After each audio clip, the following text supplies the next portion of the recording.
Greetings, brothers and sisters. My name is Tereacy Pearson. I am traveling from Atlanta, Georgia, originally from upstate New York.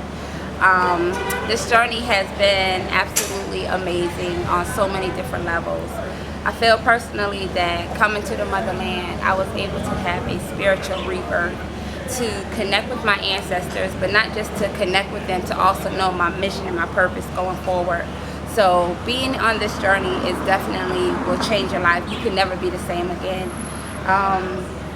I've been to Accra, we've been to the Volta region, Hohohi, we went to Kumasi, and then we ended up at Cape Coast in Almena with the beautiful resorts and the terrific, just the ambiance.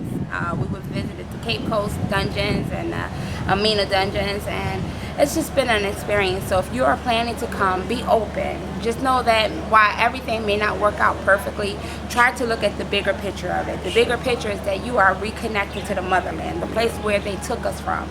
And if you keep that in mind, you can overlook any of the negativity that may come.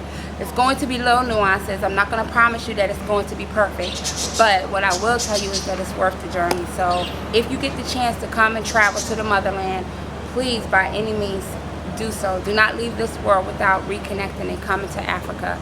Ghana just helped me to become even better of the woman that I already was. So thank you to Brother Bomani and to Africa for the Africans, Brother Righteous, Brother Kwabena. Thank you so much. I spent a lot of dollars here circulating the black dollar, and I had no problem doing that, because we have no problem in America giving our dollars to the white man and going and purchase their items. So I feel good knowing that I supported my brothers and sisters here that are working to improve their life and their social situation. So come to Africa with an open mind, an open heart, and an open spirit. Peace.